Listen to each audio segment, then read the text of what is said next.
Progress, excellent. Welcome, everyone, to the December 10, 2020 GHADNUG, Greater Houston GHADNUG meeting. We've got some fun plan for everyone today, and this will be the last one of the year because no one else is going to come to a user group meeting in the next few weeks. But we'll resume in January, and we'll do board elections. We'll figure out what's going on in January and get 2020 out of the way, get it knocked out, and move on to 2021. So a little bit about today. We're going to talk about the agenda. We're going to talk about the announcements and infos. We're going to do a prize giveaway. We've got a JetBrains license, and our presenter Alex has some mystery prize or prizes, maybe, as soon as he decides what it is, or you can't really tell us. And then we'll have him talk about a great open source library that his company's working on. Housekeeping, the wireless is, you got it, you're connected. You're connected to wireless. Unless you're connected to wired, in which case, this won't be useful for you. The restrooms are back around that way. Use them at your discretion. We've restocked the snack pantry. There's some new good stuff in there that you may find interesting. So make sure you go and check it out. Grab a beer, grab a beverage, whatever you need to help you get through. Just a reminder, we are a part of the .NET Foundation of meetups. What does this mean for us? I don't know yet, but we are part of the membership. And in theory, we have some benefits, and we'll be looking for some speakers coming from there. And we are also looking for speakers for next year. So if anyone's interested in doing a presentation for us and for the group, then hit me up, hit us up, and let us know what you'd like to talk about. .NET 5 is out, so there's going to be a ton of stuff to talk about next year. While we all learn all the new good stuff, just in time for .NET 6 in November, and then we'll learn more new stuff as we go. Right now, the C# Advent 2020 is going on. So if you go to csadvent.christmas, you'll see that there's a list of blog posts, and then each day, 2 blog posts will be linked out on the Advent, and you'll have 2 more people that you can follow for interesting blog posts about C#. I've got one coming up on the 13th, which I need to start working on because it's coming up, which I'll have ready in time for the 13th.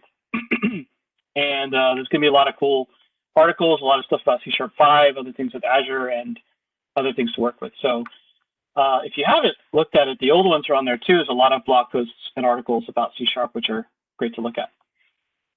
So that's csadvent.christmas. Great domain name, great TLD. And there's one for F# too, if that's your thing. Maybe it is. It's all good. We won't discriminate. Another news, you can always connect with us on Facebook, LinkedIn, Meetup, Twitter. YouTube will have our past presentations, including this one, and a link will be on the Meetup once it's done. Also, we're partnering with the North Houston .NET user group, so welcome if you're from the north side. The virtual environment makes it where everyone has the same commute, so this is pretty good. So you can reach out to them on their usual locations as well. Other companies hiring, so improving Catapult. So these are some of the consulting companies in town.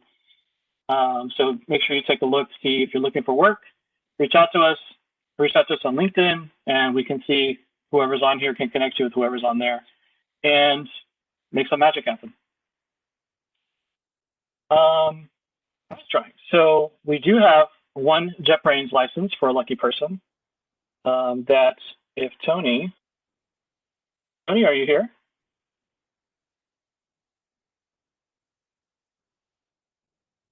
I think Tony's here. Tony was here. It's not showing up on the attendee list. Yeah. All right. Well, I will pick someone at random to be the JetBrains person, and I will let them know. So come back with that. Also, Alex, our presenter, will be putting his email address out for the world to see. And if you're interested in his mystery prizes, you can send him your contact information, and he will sell it to the highest bidder and purchase a lovely prize for you. Not really. It'll be nice. All right. So tonight's talk is about efficient caching, real-time updates, low latency, why it's a package, and how do I get one by Alex Yakunin. And I'll pass the control to Alex, and he can introduce himself, tell us a little bit about him, and kick it off. Let's do the switch, boom, presenter, go, and we're off. Passing. Can you see the screen? I see a raccoon on a bicycle. Yeah, that's exactly Actually, what's expected. That's so Alex, as you go through your presentation, you want questions, certain points, you want to pause, you want questions all the time, you want to pause point, okay. Yeah, please. Yeah, I'll make a couple pauses when I'll be looking at chat and answering some questions. So maybe, yeah, feel free to throw questions in chat, and if there will be mostly questions, it will be perfect. I'll just kind of walk through what's written one by one and try to respond. So yeah, I'm Alex. I'm the CTO of Service Titan, and I'm also a guy who likes to create some open source stuff.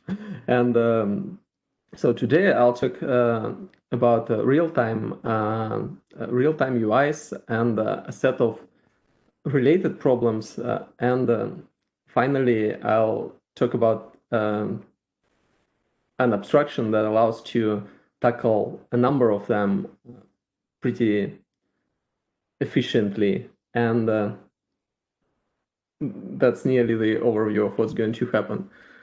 There will be some code, and yeah, I'll warn you when there are going to be some code and when it makes sense to pay some attention and try to read it.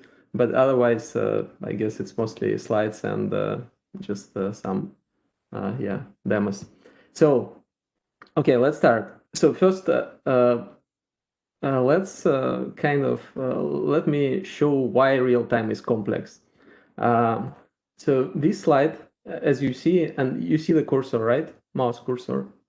So this slide shows that basically you can get -1 like on Twitter by just clicking buttons in different windows. It's like totally legal thing, and the question is why, right? And well, this is nearly how it works. I'm not sure. I think it's not going to work on this page. But so Twitter kind of supports some real-time updates, right? If you click like here, right, you see that 3 likes are on the right side. Then you can remove it, and you see nothing changes. So this is weird already, right? And like, let's try to click like here. It's 4. So like, it's weird, right? Let me clarify why it's weird. Basically, what you expect with real-time UIs is that they are eventually consistent. If you see the same content in different windows, right, you expect that eventually they will be in sync, maybe with some delays, but overall you expect that the content is the same, right? And here you see 4 likes, which is like kind of, I guess, well, actually, is it even possible? Okay, now I'm clicking like here, dislike, I mean, okay, so see the what was in the bottom. Basically, it shows that the tweet was deleted. So what I'm saying is that basically they clearly distribute some domain events and clearly try to update the content in real time based on these events, but it doesn't always work. Now let's kind of see how it works on Facebook.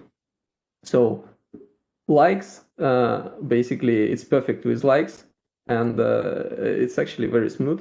And if you add the comment here, you see the comment on the left side. It's basically these are 2 different browsers. It's not even the same, like browsers of the same, sorry, windows of the same browser. These are 2 different browsers. This is Chrome, this is Edge. So, so like kind of everything seems to be in sync, but if you, let's say, click delete here, right? Previously, I never saw the comment gets deleted. And it doesn't.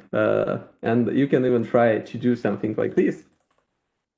Oh, nice. Okay. So finally it checks, right? That it's deleted, and So in this sense, at least, it's kind of pretty good. But so my point is, real time is hard, and basically it's not like I think this original statement is basically false in sense that, like, yes, real time is hard. So I guess I'll skip this slide, and it's basically, it covers what we are going to talk about. So let's talk a little bit about like how we typically build, or like how we typically write the UI code. And in regular apps that don't have real-time stuff, the pipeline is kind of very clear. UI gets the data from some client APIs, which hit server-side APIs, which hit some microservices or services there, and like eventually they hit the storages and databases. So it's a kind of one-way flow, and it's pretty logical, right? But if you look at what happens if you want to implement real time, and let's say you want to use SignalR or something like this, then you clearly realize that you need to implement a lot more to have it. Basically, your UI needs to subscribe to certain domain events, like for every change, some event, there must be some event. Then these events must be transformed to UI model changes, which are very similar to like what's going on the server, right? So basically, this breaks DRI already, and then so basically there's a bunch of other problems, but in the end, your UI code becomes highly and implicitly dependent on server-side change processing logic. It basically kind of replicates it, but in the UI, and that's the main downside. Now, again, let's kind of get back and see, like, so I think the ultimate goal is to kind of understand why we can't use the regular pipeline that basically pulls the data, just pulls the data from client and from like eventually the storages to the UI in one way, and like why we can't use the same code, right? And so let's talk a little bit about this code. Technically, any UI can be defined as basically a composition of functions, right? You can build, let's say, if we are talking about the HTML, right, then we can build it by basically having some top-level function that produces the HTML of the whole page. Like, remember CGI times? So basically, it's the story. I'm kind of, it's the same thing in some sense, right? And this function may call a bunch of other functions, and eventually they will hit like different kind of repositories, databases, and so on. So they will basically collect all the data and build the end result. So what's the problem with this approach? Well, basically the problem is that it's slow and quite expensive to do that. And expensive because you have to recompute a lot of stuff. And slow because if you actually render the UI from the client side, right, then you will get lots of RPCs, I mean RPC calls, and it's not going to work. So, but if you think about these problems, then like ultimately the solutions for them are kind of known. It's caching, and so the question is like, why can't we use caching to basically ensure that like we have, I mean, we write the same code, but due to caching, it works perfectly. And okay, and this slide just shows that kind of caching is what we use actually more frequently when we maybe think. But anyway, so now there are going to be maybe 4 slides with code, and it's kind of quite important to pay attention right now because this illustrates the core idea. And if you have questions, I'll make a pause right after these slides with code, and I'll look at basically every question that's asked and try to answer. So we can look at caching as a higher order function, right? A decorator that takes another function and wraps it into a logic that adds caching on top of it. And here is probably the most straightforward way to write such decorator. It's just an example code. It's not kind of something you want to use in production, but still it kind of illustrates the idea. So let's look at what's going on here. Like basically toCaching gets a function as input, returns a function as output, right? First thing it does is it creates a key for the input. Let's say it just, I don't know, transforms everything to a string, right? The like some signature, or not signature, but let's say some ID of the delegate it gets, right? And the input. Then it hits the cache first time, and if it gets a result, then it returns it, right? Then it acquires a log for the key. The reason, so I'll explain why it makes sense to do that, but like basically then it hits the cache for the second time, basically it retries. And if it doesn't succeed, then this block runs, which basically computes the value and puts it into a cache. So, and this log is needed, I mean, this part is needed here to ensure that we basically don't repeat the same computation twice in parallel. It's like if two methods are called and like both start to, basically if they pass through this part, right, then they will start computing the same value in parallel, and we don't want to do this. Plus, like actually acquiring this log, I mean, if it's a local cache, then acquiring the log is actually a little bit more expensive probably than hitting a cache. So we want to hit the cache. But anyway, so this is nearly how such a decorator can be designed, and I think this is something that many people actually use, or like some flavors of these are used. But let's actually think of what are the kind of flaws here. I think the biggest flaw is that the function that we were passing there has to be a pure function.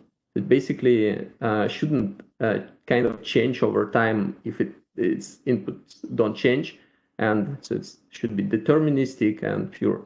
And like, but this is not how we write the code, right?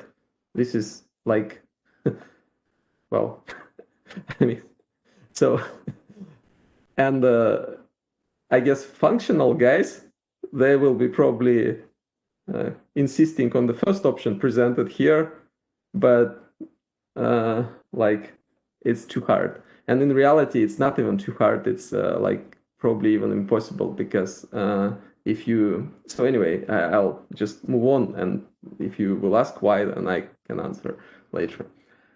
So the only option we have is to do something that will somehow capture the notion of basically this changing nature of result of a function, right? And so now the important slides are kind of coming. So what we can do is, let me again turn on the highlighter. Basically, we write another decorator, which is supposed to be similar to the previous one. And as you see, like it starts basically almost identically, right? It does almost identical stuff. So first it creates the key, then it hits the cache. The only difference here is that like this block is there, right? And if it succeeds, then it returns a value it gets from cache, or maybe invalidates it. So basically, I'll explain later what this means, but notice that every other call to kind of similar logic uses another method. It's basically this one, computed.use. So computed, and yeah, another thing to notice is that we don't put the value we computed. We instead put some kind of box into a cache that stores this value, but maybe some other information too. So, and computed here is like basically this box. The start is like almost identical to what we did previously. And the only kind of really different piece is this one. And what happens here is basically we create a box, right? And we kind of publish it in some thread static. So basically, this box becomes available while the computation runs. And once we are done with the computation, we just restore the previous box that was current, right? So ultimately, there's no big difference. Like the only real difference between this code and the previous one is that we basically publish something that allows to find what's value is like computing right now. So how we are going to use it? Let's actually skip this slide for now. So how we are going to use it? Well, you saw that there were moment. I clicked wrong button. So you saw that like we were calling use method here, and its version here, right? And what this method does is basically it gets a computed as input, finds the current computed, and adds a dependency to it. I mean, so current computed is what we compute right now, right? The computed we pass here, so basically the new box that we created is what it depends on. And basically use method means like, okay, if there is something computing right now, then we want to add a dependency to it, and the dependency is the value that we are creating right now. Use or invalidate is basically a version of this method. I'll show like why it makes sense to add this one, but basically this one does one of two things. If invalidation is running right now, then instead of using the value, it will invalidate the value, and that's it. That's the only difference. So now, speaking of invalidation, like what we are going to kind of achieve, we want to basically, okay, like we store these boxes in cache. These boxes store the values that like are computed and associated with them. But we also want to store a marker that tells that right now this value is obsolete. It become or like dirty, or like people call it differently, but basically it's not consistent with the ground truth anymore, or like likely not consistent with the ground truth. So and invalidate basically does exactly this. It marks this value as invalidated. So what it actually does is, again, it's like double check blocking here. We set the state to invalidated, and that's the marker actually. So the state can be either consistent or invalidated, like think this way. And so what we do here, we remove the value from cache once it gets invalidated, and also invalidate everything that depends on this value.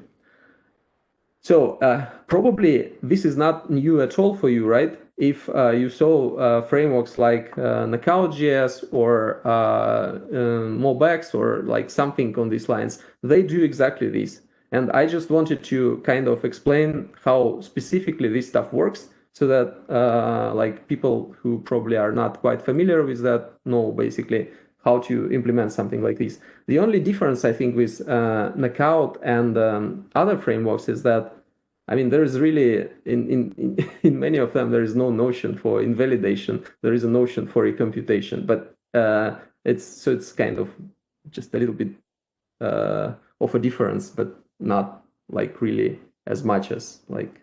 So anyway, and speaking of invalidation, so now like, how do we run invalidation? Well, let's say, let's imagine we have this method, right? And basically, it's a static method to which we will pass an action, and this method will simply set another thread static. Basically, it will tell that invalidation is running, right? And while invalidation is running, it will run the action. Then it will restore the flag. So, and what's going to happen in this case is, let me scroll back. So look at this code. You see that here we try to get the value from cache, but also check the flag. So if invalidation is running, no matter what, we will end up calling this method, right? And this method is, I mean, this one will end up in this branch. And basically, it will, if the value was pulled from cache, it will simply invalidate it. And that's it. And there is nothing else to do. I mean, you don't need to recompute everything. Basically, like this whole piece with invalidation and this flag was just to make it possible to have the following code. So, okay. So this is how we create these like methods with wrappers, right? We, let's say, write a regular delegate, it's here, right? And pass it to the decorator. And the decorated method gets this behavior that we just kind of coded, right? So what we can do, we can, let's say, create one method, create another one. And as you see, this other method depends on the first one because it calls it, right? I mean, not the method, but like when it will be kind of building the output will be dependent on the output of the first one. So now we can call, let's say, the second method twice, and the first output will be computed there, like, but the second one will be basically pulled from cache, right? Because it's already cached, and moreover, the output of the get counter is cached already. Now, let's say, what do we do if we want to change counter? Well, we do this. We change the counter and call invalidate method. And this invalidate method basically just calls wherever it wants to invalidate. And the computation doesn't run here, but if this thing is cached at this point, right? And let's assume that like it's cached while it's used for sure. So then it will invalidate get counter, and consequently, it will also invalidate this thing. So this is how you basically build the code that kind of creates these dependency chains, cache the stuff, and allows you to invalidate something in cache, basically using cascading invalidation. Okay, now I guess I look at questions. Yeah. Quick summary. So yeah, basically that's what I just said, right? Now we can cache results. These basically boxes that we store in cache, they track dependencies, and moreover, like the values are never computed kind of twice in parallel, and we also have invalidation. So yeah, and let me look at questions right now really quickly. Are there any? I don't know what I don't see. How do you see the chat here? There's no questions on the chat right now. Okay, cool. But I do have a regular question. Okay. So I don't understand. Oh my God. That was purchase Whole Foods. Uh-huh. No, so my question is, so cache invalidation is famously known as one of the harder problems in computer science. Yeah. How does this kind of help us to understand that better? How it helps to solve this problem better, right? Right. So yeah. Yeah. So then is it fine if I kind of move on, and because like I guess there will be an explanation, and like if okay. I'll make one more pause, and if it's going to be clear, so basically I'll ask you once more, like, is it kind of, did I answer the question or not quite? Okay. Okay. There is a question on the chat though. Now, how is this managed across multiple servers and instances?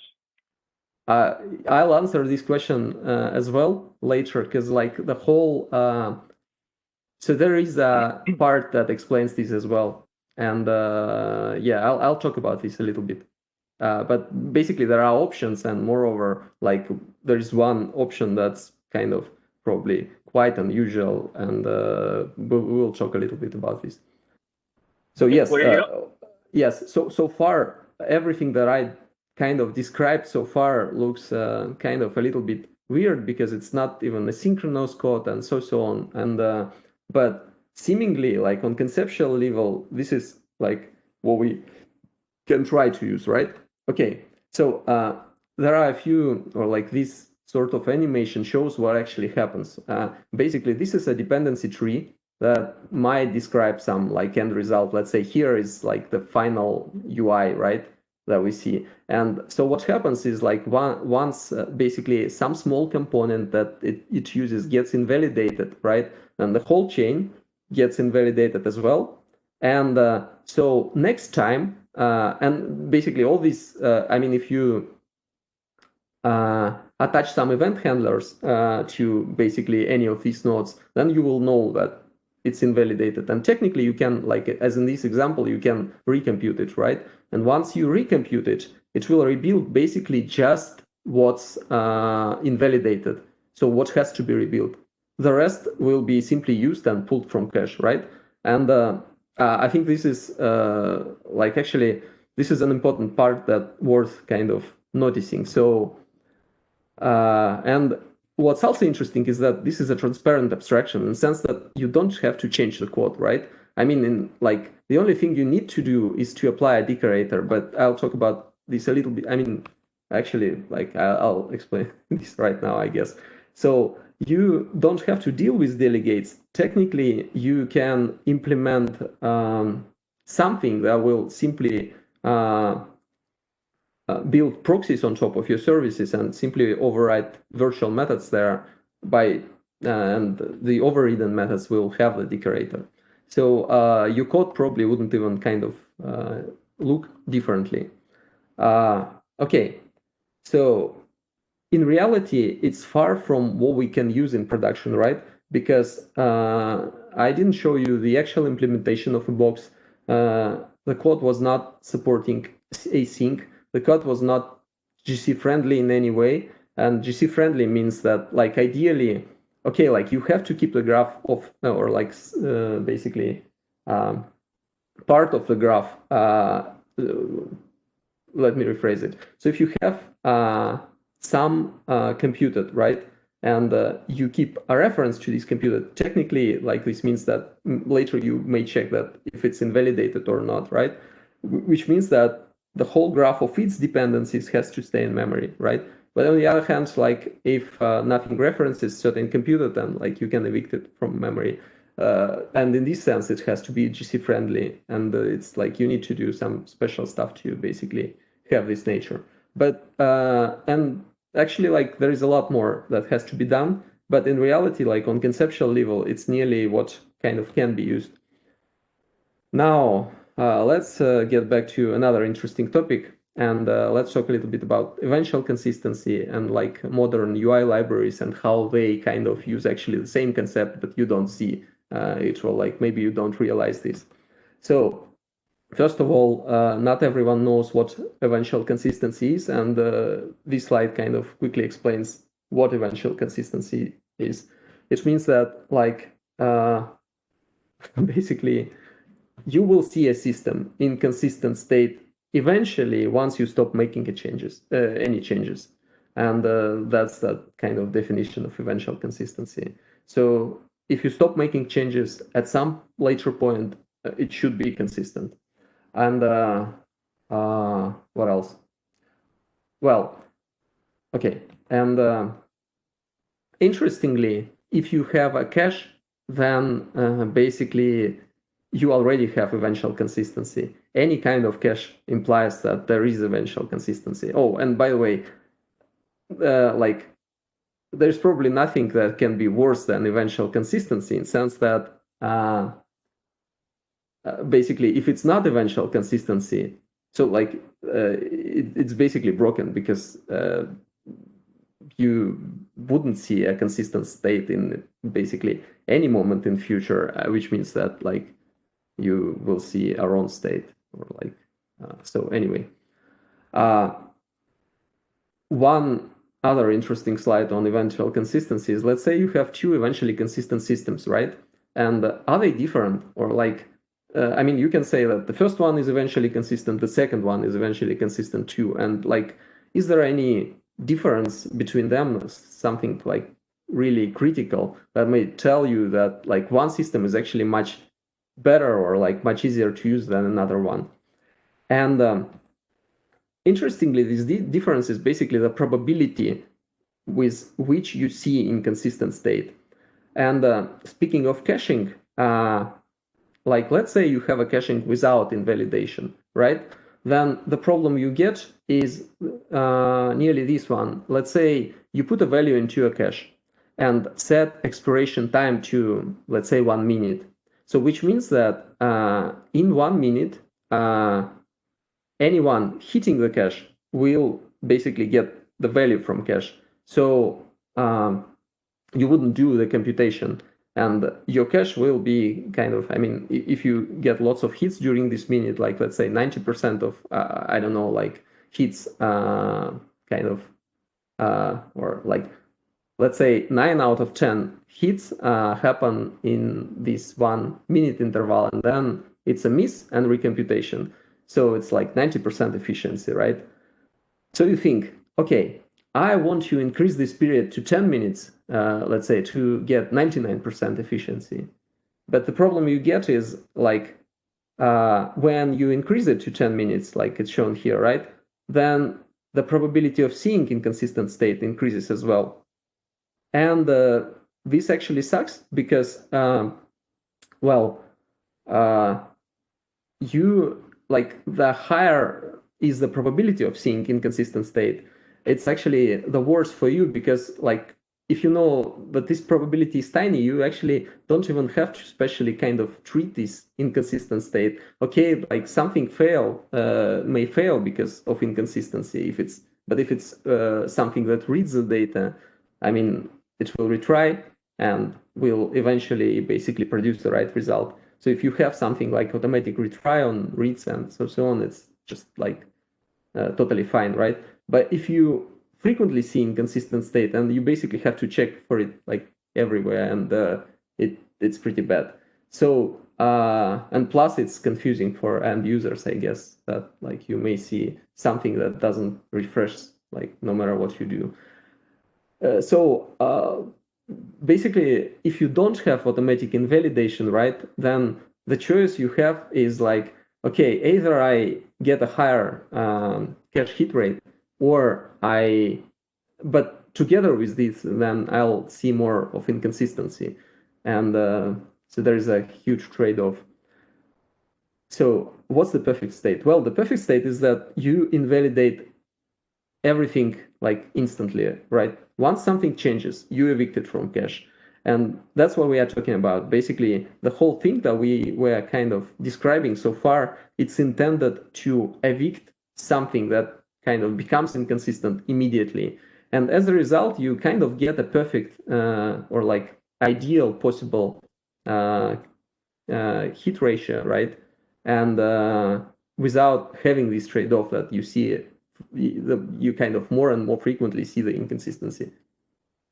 Okay, so yeah, now speaking of real time, like what's the connection? Well, the connection is actually really simple. If you know when something becomes inconsistent, then this means that you have to update it, probably with some delay, but ultimately, like, you just have to update it. And interestingly as well, that if you compute something that's like, I don't know, a composition of different things, right? Then, so what we've built, the decorator so far, it actually already supports this incremental build notion. So it basically rebuilds just what's changed. So it's free basically for you to kind of rebuild the whole UI. And yeah, so this is actually a famous sentence on cache invalidation. And it's kind of really hard problem, and what we just discussed helps to kind of alleviate it a lot. Not completely resolve it, of course, because you still have to run some invalidations, but like, so it's not like absolutely automatic, but it's much better. And like shortly I'll explain why it's much better. So now speaking of React and Blazor, like what's the kind of similarity there? Oh, guys, a quick question. Do all of you know what Blazor is? Yeah, if someone can talk. Okay, I see, yes. Okay, then it's perfect.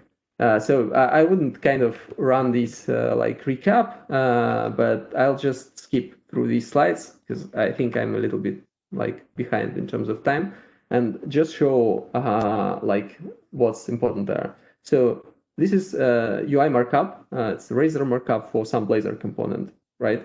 And in the end, it's transformed into this code that ultimately builds a virtual DOM, virtual document object model, something like this. I mean, you can call it whatever. But interestingly, so what's produced here is compared with existing virtual DOM for the same component, right? And basically, some parts are replaced and some parts are kind of recomputed.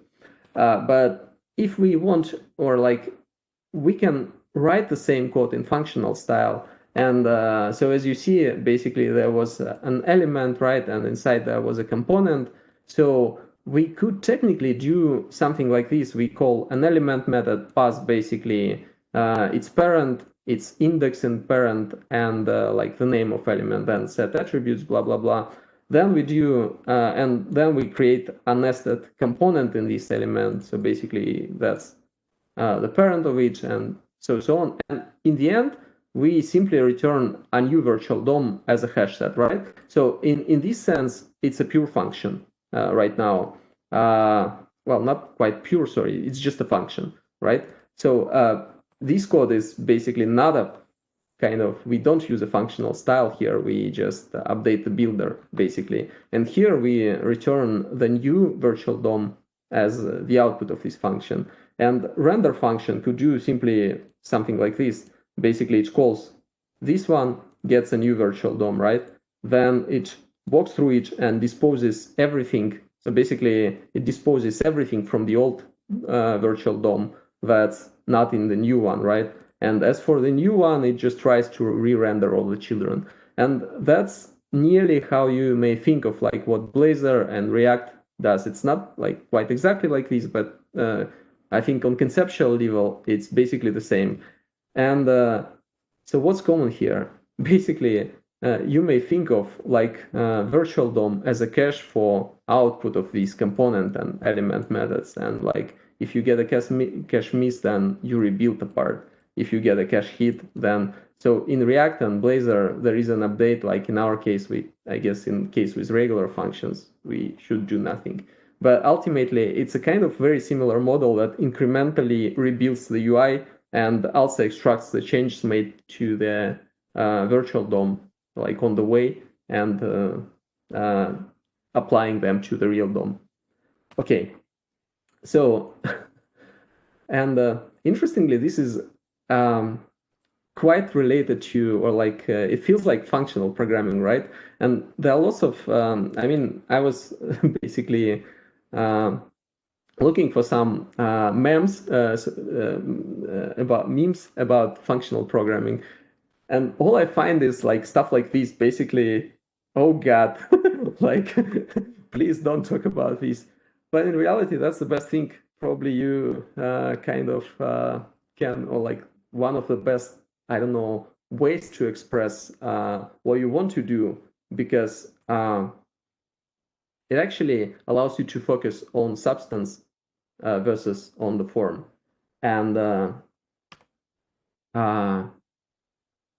I mean, in our case, we were basically describing the end result, right? So if we describe the UI like, I mean, every piece of UI as, let's say, here is what we want to get in the end, and the updates happen under the hood, then it's perfect. And the same for recomputations, and the same for like caching decorators we were talking about. So, okay, now speaking of a library, and speaking of like, is it like all fictional stuff, or does this stuff exist really? Yes. So basically, there is a library. I kind of it's, I guess, original creator, but like other people started to contribute right now, and it's I think we have something like 700 stars on GitHub already. It's like 4 or 5 months old. So basically, Fusion implements all of that, and this is the real Fusion service.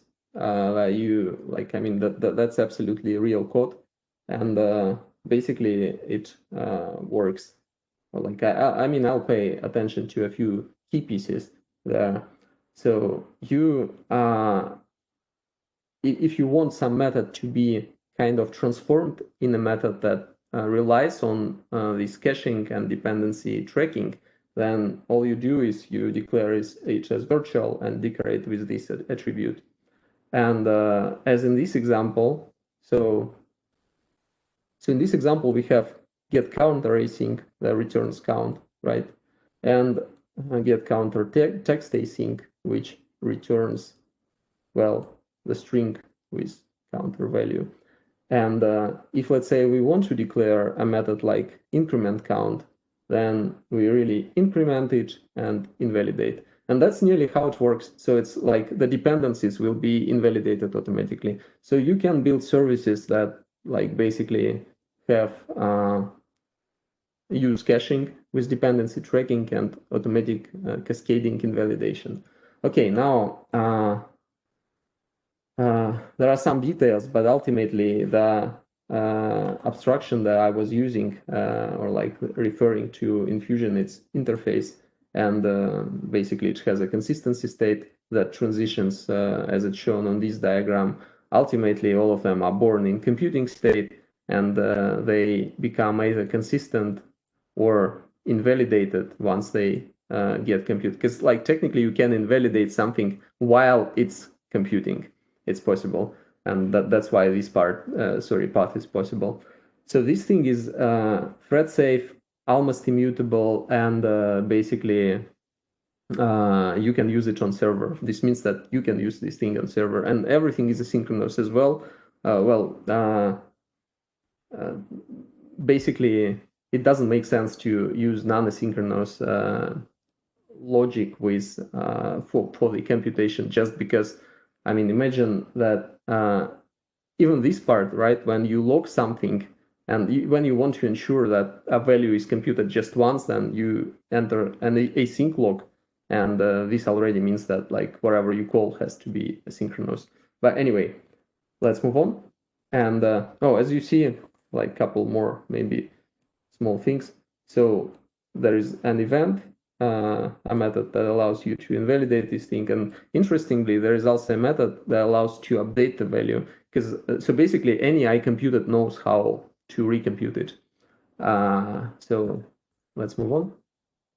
And this diagram shows how they typically live. I mean, if you look at what happens with these boxes for the same kind of call, I mean, the same method, same arguments, then typically they are born in computing state and they become consistent, and at some point they become invalidated, right?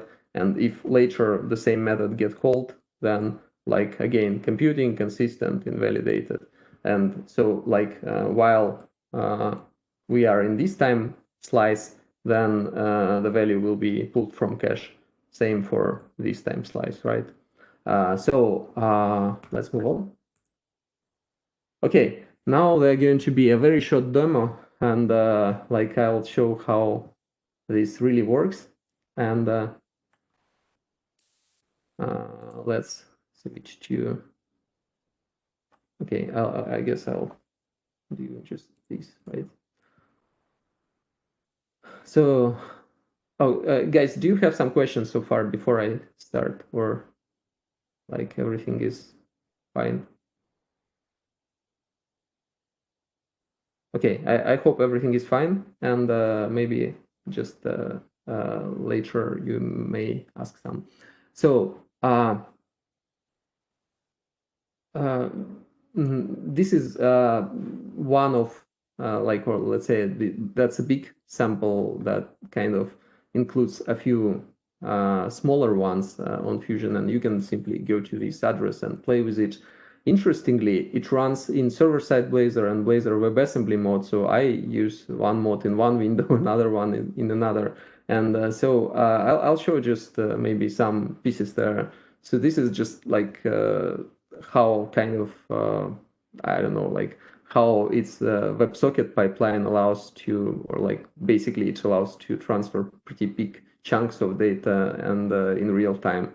It's if you run it on your local machine, and if it's Windows machine, then it will be casting your screen basically. But I think what's more interesting is, so okay, I don't know what people write here, but there is a chat sample, and you can, so speaking of real time, you can type something here. And you see that, like, so as I said, these are two different browsers, and basically everything is instant, right? Moreover, you can change your username here. Let's say I type here Alex, right?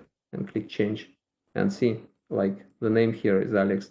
So basically everything is in sync and everything is updated in real time. Moreover, if you go to, let's say, composition page that displays values from a bunch of different basically services, and let's say I type, let me do this.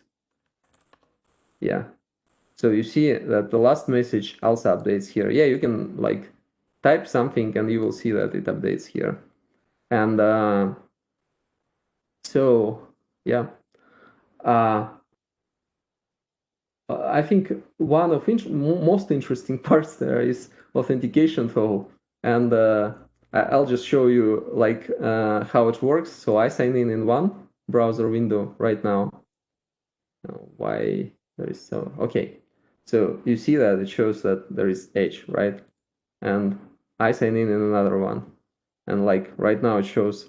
So what happened is it basically figured out that like two browser stations are mapped to the same user, and it shows like both stations here, and I can do something like this, click here, and this station is gone. And like everything, again, everything is updated in real time. So let me open one other tab of this. So I need the same station to show how it works, because same station but another window. So I go to composition. You see that username is Alex here, right? And then I sign out here. Guest. Sign in. Alex. So basically the whole, like, this was a very short demo, but it was kind of showing like what this is conceptually. And now the interesting part, I'll show you basically the UI code that kind of backs all of this stuff, or like, oh no, not quite yet. So I guess it's clear, right, how this stuff can work on a server-side Blazor. I mean, the model we described for, it should be kind of working perfectly if you compute everything locally, right? But then the question becomes like, okay, how we scale it and how we make this model working in kind of distributed fashion. And if you kind of look at the I computed, you may notice that actually it's very easy to replicate this thing remotely, because like the only thing it does after it gets created is like basically this invalidation event.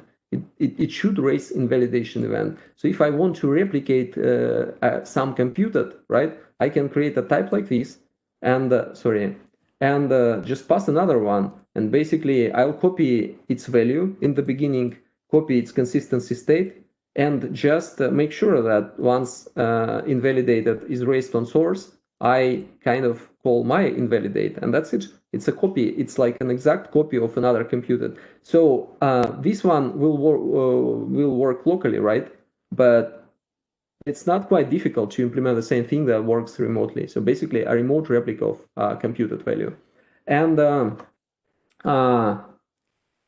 moreover, you can implement proxies of your services that will hit a remote backend and kind of transparently return similar replicas that basically behave like what's produced on remote backends. If these replicas are cached, and basically these, as you see, these replicas, they are indistinguishable from other computed.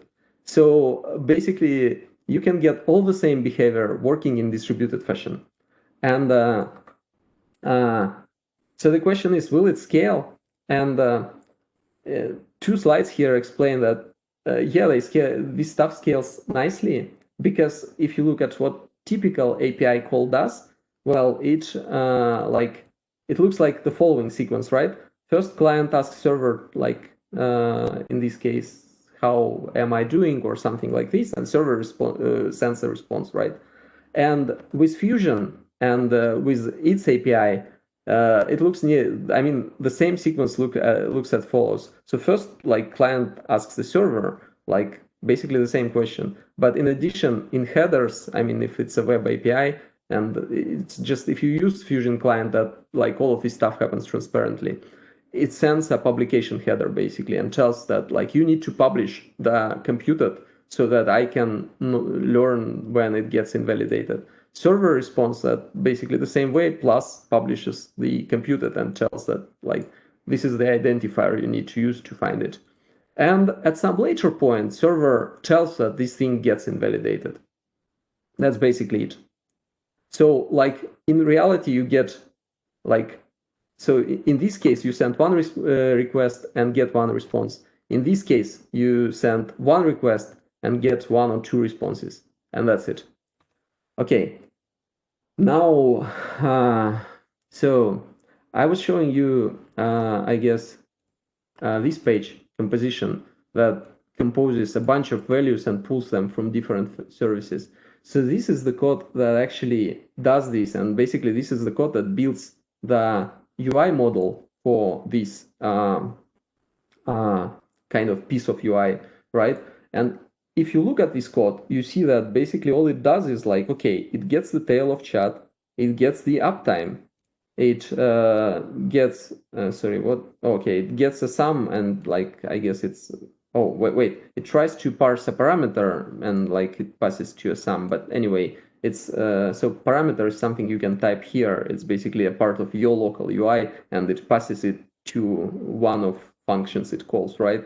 Then it like gets the last chat message, it gets the current user from authentication service, and so on. And like in reality, it just returns a model that composes all of this stuff. And since this thing knows when any of these pieces becomes inconsistent, it basically any value it produces, it's also a computed value, and it becomes invalidated. And in reality, UI components that kind of use this stuff, they know when the model gets invalidated that backs them. And they simply kind of request it again by calling the same method. And since the recomputation is also incremental, then none of these calls will kind of resolve with a remote call, only the one that was invalidated actually, which is, so basically that's how it works. That's why it kind of, it doesn't throw like a ton of requests on every update. It throws just the request for what's updated. So, and there is another example of basically component from like another service. I actually don't have time to run it, but basically it's one of demos for voice recognition that we were using. And so interestingly, that if you look at like, that's a real UI component there that kind of runs the updates in real time. And ultimately, what you write there is a method that provides a model. And this method just pulls the data, like by calling, let's say, transcriber and calling. So basically, this one returns the list of IDs, right? And this one returns an item by ID. And interestingly, it even runs these tasks in parallel because, like, again, like all of this stuff, I mean, since everything, including cache, is ready for concurrent execution and so on, like you can do stuff like this and like basically pull the data in parallel and build it. And so as a result, you get a table with basically like transcripts that are kind of updated in real time. I don't know. I can actually try to run it. Okay, but for now, let's move on. I'm not sure, maybe in the end. So speaking of efficiency, there are tests in Fusion that basically do a pretty simple thing. They pull random users from the database and basically measure how many of them they are able to fetch using Fusion proxy that kind of wraps the logic like this, and just a regular kind of code like this, right, without any caching. So yeah, and like the code that kind of reads the data, it's nearly this one. It basically gets a random user ID and just pulls it, right? And this happens in the loop, and maybe it serializes this user. So interestingly, for SQLite entity framework provider, the speed up is like 16,000 times, and for in-memory entity framework provider, the speed up is like 1,000 times. So like, I mean, just kind of imagine it's in-memory entity framework provider. And in reality, basically in one case, it fetches something like 35 million objects per second versus just 2K. So, so I was talking about like remote versus kind of local fusion, right? So basically there is a piece that allows you to also use kind of RPC there that is aware of this caching and invalidation. But you don't have to use such clients. You can use regular clients, right? And it's interesting that if you basically use the same approach to simply speed up the ASP.NET endpoint that basically does very similar stuff to like this method, then you will simply see a bump of like 6.5x just for like exactly the same endpoint. Okay, and so yeah, there are going to be a couple videos right now. I'm not sure. Tell me if you see anything. Yeah. Let me. So, can you see anything? I'm a big fan of this game. I mean, it's like one of probably the #1 VR game. And as you see, like, I mean, you probably saw this short clip, and this is one of clips that made this game noticeably more popular. So it seems that I forgot the name of actress actually, but Beat Saber. Yeah, the game is Beat Saber, but the name of actress is oh god. Anyway, let's call it Captain Marvel. So let's call her Captain Marvel, right? And she played Captain Marvel. So looks like she plays pretty nicely, right? And smoothly. You're talking about Brie Larson. Yeah. So okay, now let's kind of see what you really can do in Beat Saber, right? And this is #1 player.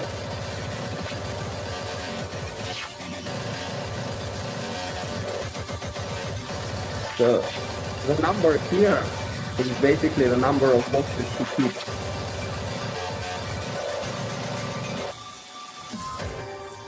Okay, so my point was like there is a room for speed up, and 10x speed up is pretty huge actually, even if you just use this thing on server and get something like 10x, it's pretty huge. And so yeah, there are a few slides that basically explain so what you kind of gain with Fusion. And I probably will skip some of them, but ultimately, yeah, it allows you to write a code that looks like basically a regular normal code that just reads the stuff, and don't worry about this like, I don't know, ton of other things you need to update like things properly, because they will update automatically and it will be eventually consistent. Okay. Yeah, in the end, it's sort of like almost the same code, just add computed invalidate. And, but I mean, it's not as easy, of course, as probably it's presented here, but kind of easy enough to, at least in comparison to other options. And so I think a good question is like, so is it, or like, oh, wait. So I think I'll skip this as well, but focus on this one. So like, what do you pay for basically all of these? And in reality, of course, like it's a free product. And so in reality, you exchange, as with any caching like library, you basically exchange your RAM for freeing up your CPU and having basically tiny latencies, right? Yeah, learning curve is a kind of pretty steep right now, but my own, I don't know, guess on how steep it is like it's definitely simpler than, let's say, learning TPL in depth. And so what else? Yeah, the product is very new, so there might be some bugs and issues, but we try to address it as quickly as possible. So I guess that's what Fusion is in the end. It's kind of probably the the lesser of many evils you have to deal with if you really want real-time or like really efficient caching. So, and I guess why real-time is important and getting more and more important, I think the fact that we talk right now, not face-to-face, but like remotely, it's, I guess, that's why. I mean, the world is getting more and more like online, and it's pretty huge competitive advantage, I think, if your service operates like really smoothly and you don't have to worry about stuff like what you see on this picture.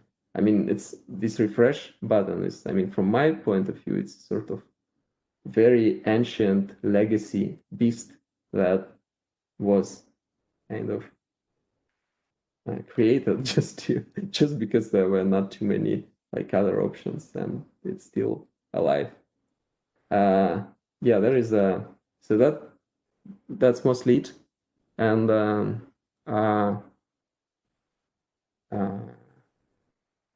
it's time for questions right now. So if you have some, yeah, please ask. Oh, in the meantime, I'll try to run a speech.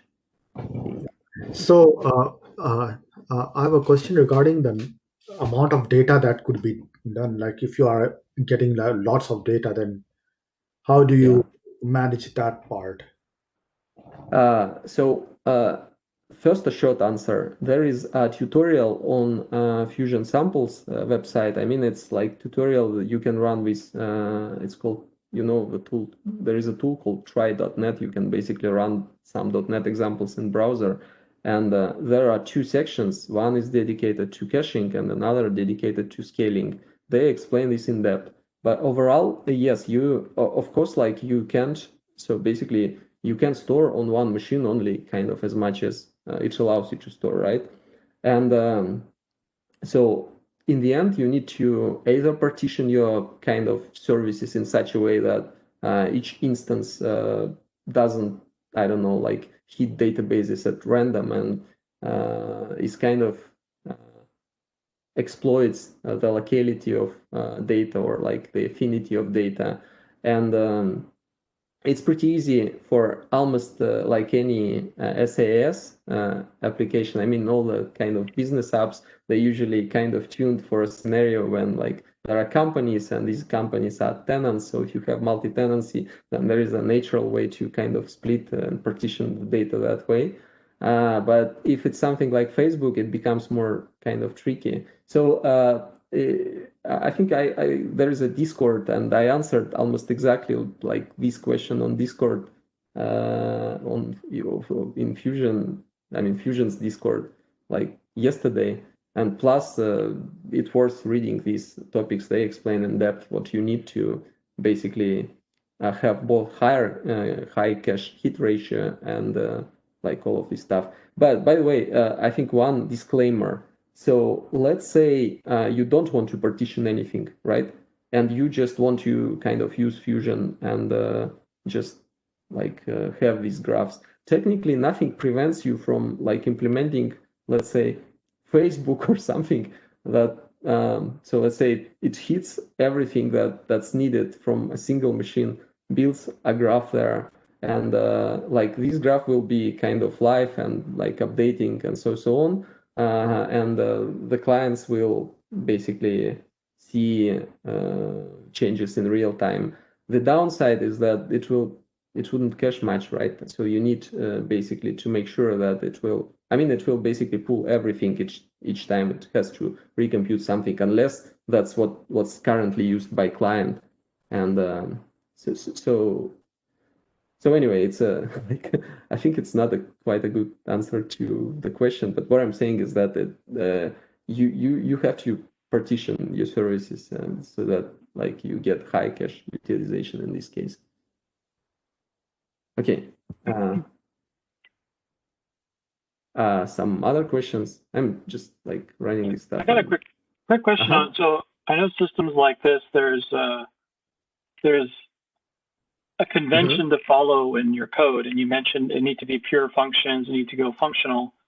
No. So this oh, okay. Continue, please. Maybe yeah. So what's kind of the one tricky thing that you think people are going to have trouble getting the hang of if they wanted to start using Fusion, of how they have to change their code to fit into how Fusion does caching and validation? They don't have to change it much. As I said, that this option with turning or on, or, so basically with making all of your function pure is not viable. And what was kind of explained later is the alternative that doesn't kind of make you to change nearly anything in your code. All you need to do is to add invalidation logic at places when you change something. So you basically invalidate kind of root functions, or like the functions that kind of pull the ground truth data from somewhere, and then like everything that's dependent on that or on their results get invalidated automatically. Yeah. So you can use any sort of Lambda function as part of the computed value. You're not limited to like expression language or older C#. Like no. Yeah,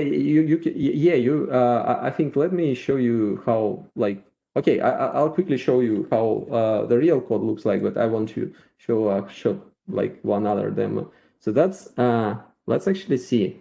Is it an audio? Okay.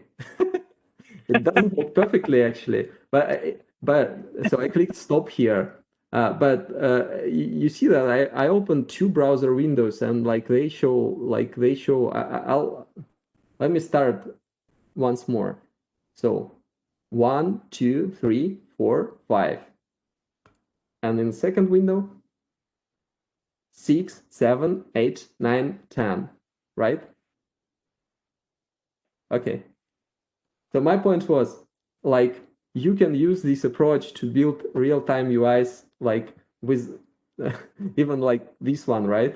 And so the transcription is not perfect here because we were using deep speech. It's a Mozilla project, and basically the speech, I mean the actual model there is like 5 years old. So it's basically not the state of the art, but it was just for the sake of them. And so what I want to show is that like the UI code, right? So I actually, so let's get to here. And so there was a list of active transcriptions, and that's the whole code that powers this list actually. Like there is nothing else, like literally nothing else. And basically all that this code does is like it literally tries to pull all the IDs of active transcriptions, gets the models of these transcriptions, and like literally put them into a model which basically displays different properties of these, like text. And all of this stuff updates in like real time, just because these invalidation chains, they propagate from basically the server to the client and like power this thing. So like the component is inherited from a special one which kind of is aware of the fact that state is a live model. There is basically this thing. Okay, so so what I'm saying is that like you literally write, I mean, if you would be writing a code that is not real time, right, you would probably end up with something similar. Just get all transcription IDs, get the models for every transcription there, and just display them. And this code, like there's literally no any difference. It just updates automatically, just because these invalidation chains, they work everywhere.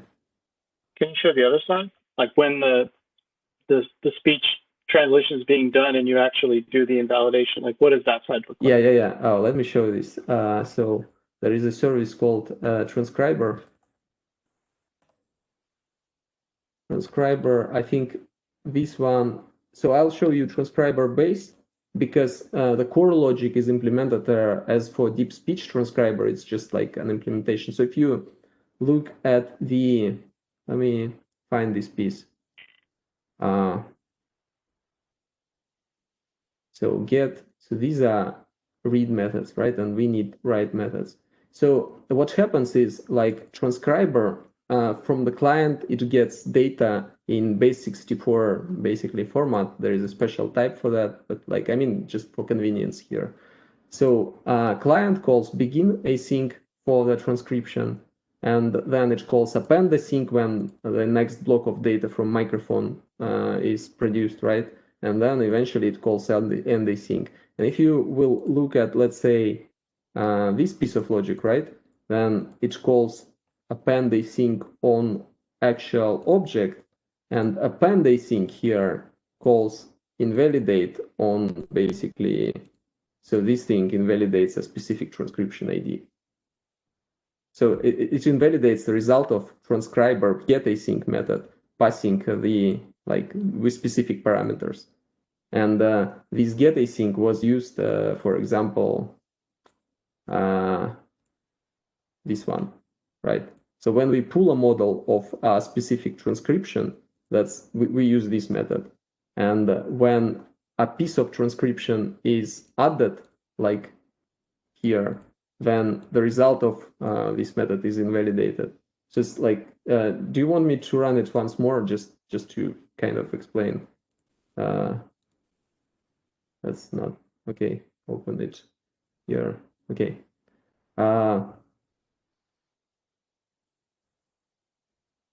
So when I click start, right? So it's not this piece that's powered. It's basically this piece. So it gets the list of these IDs, right?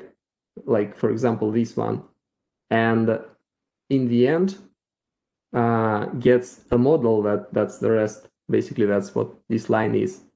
And the model gets invalidated, which is why the whole result of this basically method gets invalidated. But once it gets recomputed, then basically this thing is pulled again, but the rest stays the same.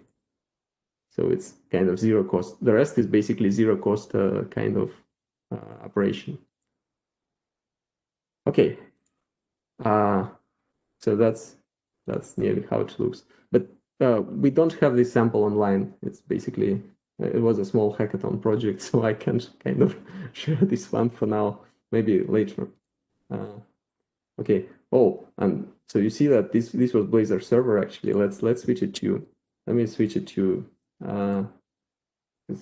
I think I switched it like at some point to server, but it should be Blazor WebAssembly, and it should work in Blazor WebAssembly too. Not this one. So this one is Blazor WebAssembly. If you look here, yeah, it's really a Blazor WebAssembly, and you can do the same stuff, absolutely identical stuff. It works absolutely identically. So that was I guess a short. That side worked a little better. The speech translation of that one was better. Well, I think it just so my Russian accent, I guess the fact that the model is ancient kind of makes it. I mean, we should switch to some newer model. Should have found the Russian model. But yeah, something like this. Okay, so that's mostly it. And by the way, speaking of, let me switch to. Did I close the presentation or what? Oh, it's even possible. Okay. Okay. So yeah, you are welcome to check it out. I guess it will be free no matter what the product, in sense that there are no plans to commercialize it or something. As for the swag and prizes, So I'd love to send something for the best question that's asked, and we will also. So if you email me, I'll share. Let me share email in chat actually. Where is chat here?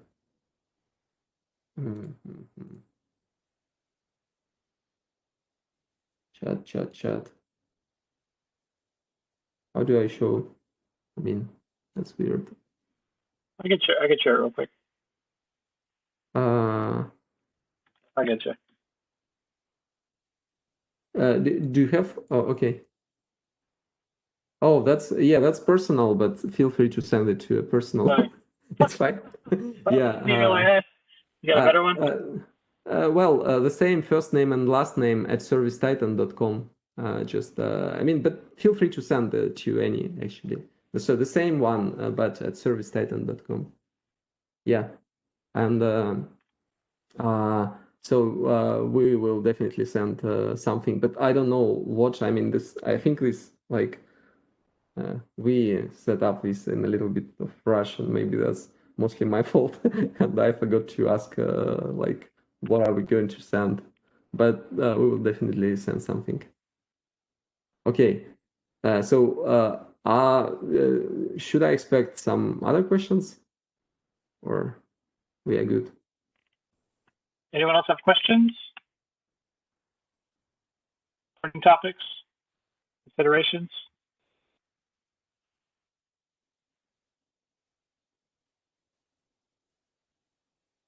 Okay. Hello? Sounds like oh, Yeah.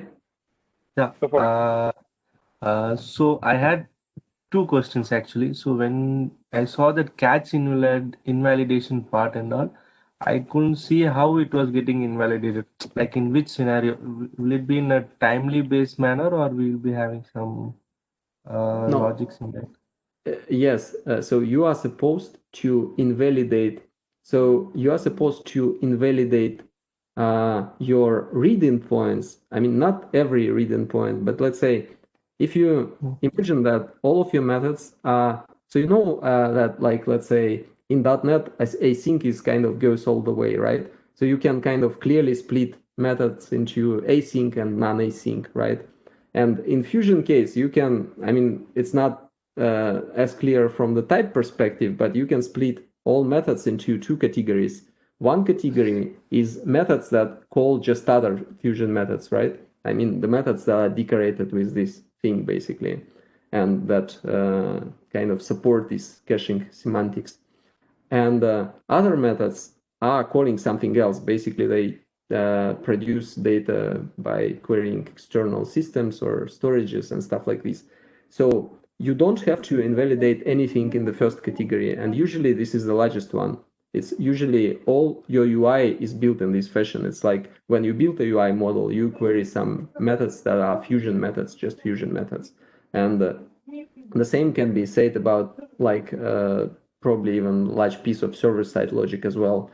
What you need to invalidate is every method that kind of changes, that pulls the data from an external system. And the way it should work is like when you change something or when you know that something gets changed, then you invalidate all the reading endpoints that were changed. And what depends on them, on these basically read endpoints, will be invalidated automatically. So basically, like Fusion eliminates this headache of tracking all the dependencies. Like if you know, let's say that like I don't know, like if you edit user, let's say, then you probably need to invalidate the method that reads user, right? Maybe you need to invalidate like some other methods that kind of depend on. So basically, you should invalidate methods which results change, but unless they use just other Fusion methods, something like this. Because in this case, they will be invalidated automatically. Yes. Okay. Got it. It's like how in knockout observer happens. Like change dependency. Sure. Can you repeat that? No, like I was remembering in that knockout JS, we'll be having that observer, right? It will track the changed dependencies of the objects. got it. So it's similar to Yeah, it's very similar to this. Yeah. I think that the difference with knockout, I mean, the main difference is, I can actually like enumerate a few. So first, there is no notion of invalidation in knockout. It's basically like if you change something, then its goal is to immediately recompute, right? Correct, correct. Fusion doesn't recompute anything immediately. Its goal is to just kind of invalidate and mark what's invalidated. And the reason for this is like actually the model with immediate recompute, it doesn't scale. It wouldn't scale simply because like, I mean, let's say you have I don't know, a piece of content that's viewed by a million users and simultaneously updated by like this million of users. But anyway, I think it's a kind of, I mean, I don't want to go too in depth on this, but basically Fusion doesn't recompute anything automatically. It invalidates and recomputes. On the other hand, there are components like, let's say, state and live state, and these things they can recompute, and you are supposed to use them only in the very end of your kind of pipeline, like let's say in UI. And as for like the rest, I mean, one example, I guess Fusion is sort of focused on a little bit different model. So in Knockout, you kind of manually build your computation graph in the sense that you describe every piece there that's kind of that lives, right? And in Fusion, this graph kind of gets built when you call the like your methods, and it kind of evaporates when you stop using something. It's basically like a little bit different model, which allows you to kind of create these models on demand. You just don't see that they are created mostly. Yeah. Okay. Thanks, Alex. Thanks for answering. Okay. Any other questions?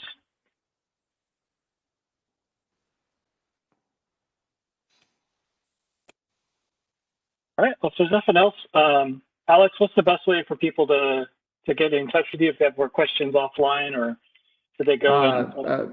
They can email me. They can join Discord and ask questions there. I mean, it's still mostly me who answers questions there. But I think Discord is actually, I mean, if it's about Fusion, then Discord is the best option for now. If it's something else, I don't know, or like if it's related to service side, and then you just send me an email, and yeah. Or art, interesting art. So, was it a question, or like I just didn't? No, I'm saying or questions about interesting artwork. Oh, from Star Trek. Yeah, I think the question on like I actually like the question on how specifically this gets invalidated, because this was pretty important, and the last question was good. So I don't know how to choose. Maybe both. Cool. Okay. So Garo, can you send me the name of like people who asked these questions? Maybe one was you. I'm not sure, but like I just the voice is not like super clear. I don't know. I didn't have good questions this time. Sorry. No. I think just don't... Pablo was one, and oh, okay. But if you guys ask those questions, send an email to Alex, let him know, and ask him even better questions.